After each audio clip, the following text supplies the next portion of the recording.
দর্শক আপনারা দেখছেন যে আলু ব্যবসায়ী এবং কৃষকের যে গণ অনশন, সেই গণ অনশন ভাঙ্গাতে কিন্তু আমরা দেখতে পাচ্ছি সকাল 11টায় শুরু হয়েছে এই গণ অনশন। ব্যবসায়ী এবং চাষিরা এখানকার, এবং এখানকার দেখছি যে আওয়ামী লীগের যিনি প্রবীণ নেতা তিনি কিন্তু এই অনশন ভাঙাচ্ছেন আলু ব্যবসায়ী এবং চাষিদের, এবং জেলা প্রশাসক এসছেন। আমরা দেখতে পাচ্ছি জেলা প্রশাসক মোবাশ্বের হাসান, তিনিও কিন্তু এসছেন।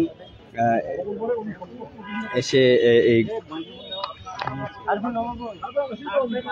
আমরা দেখতে পাচ্ছি যে গত কয়েকদিন ধরে চলছে আলু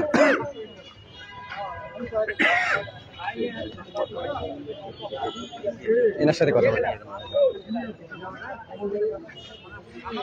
আমরা দেখতে পাচ্ছি যে আলু ব্যবসায়ী এবং চাষিদের যে অনশন, সেই অনশন কিন্তু অনশনে কয়েকজন অসুস্থ হয়ে পড়েছিলেন এবং শুয়েছিলেন। সেই সকাল থেকে চলা অনশন কিন্তু ভাঙানোর চেষ্টা করছেন এখানকার জেলা প্রশাসক। এবং আমরা যদি একটু বলি,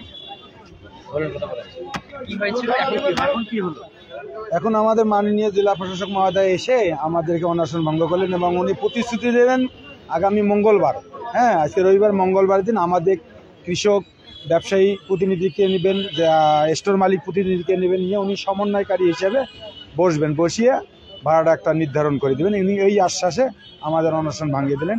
আমরা ওনার কথাকে আমরা স্বাগতম জানাই। মঙ্গলবার পর্যন্ত আমাদের অপেক্ষা করতে হবে। পরবর্তীতে আমাদের সন্তুষ্টজনক ভাড়া যদি ওনারা আমাদের সম্মানজনক ভাড়া ডিক্লেয়ার না দেয় মালিক কর্তৃপক্ষ, তাহলে আমাদের কর্মসূচি পরবর্তীতে লাগাতারভাবে রাজপথে আমরা আন্দোলন করব। আমার নাম মিজানুর রহমান মিজান, রংপুর জেলা আলু চাষি ও ব্যবসায়ী সমিতির সিনিয়র সহসভাপতি।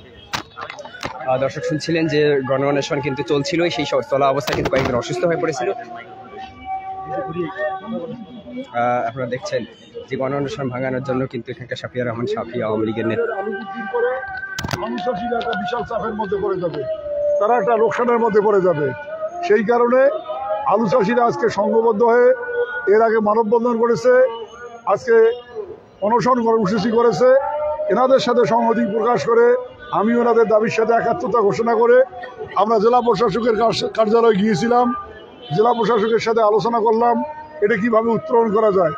জেলা প্রশাসক আলু চাষী সংগ্রাম পরিষদের নেতারা আমাদের সাথে ছিল, একসাথে ছিলাম।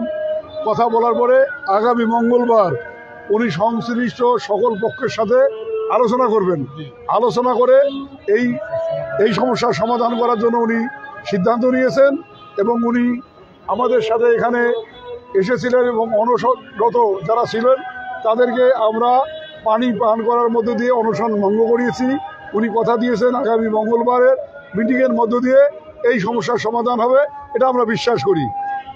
এটা আমাদের ধারণা, ইনশাল্লাহ এটা আমরা সমাধান করব। ধন্যবাদ। দর্শক শুনছিলেন যে এখানে আমরা আলু চাষি এবং ব্যবসায়ীদের যে গণ অনশন সেটি কিন্তু চলছিল এবং গণ অনশন ভেঙে দিয়েছে এবং এখানকার জেলা প্রশাসক মোবাশ্বের হাসান তিনি কিন্তু আলোচনা করে এবং সামনে মঙ্গলবার পর্যন্ত দুই পক্ষের মধ্যে একটা সমঝোতার একটা সময় বেঁধে দিয়েছেন। এই ছিল আলু ব্যবসায়ী এবং চাষিদের গণ অনশনের সর্বশেষ পরিস্থিতি। পরবর্তী পরিস্থিতি জানতে চোখ রাখুন সকালের বাণীতে।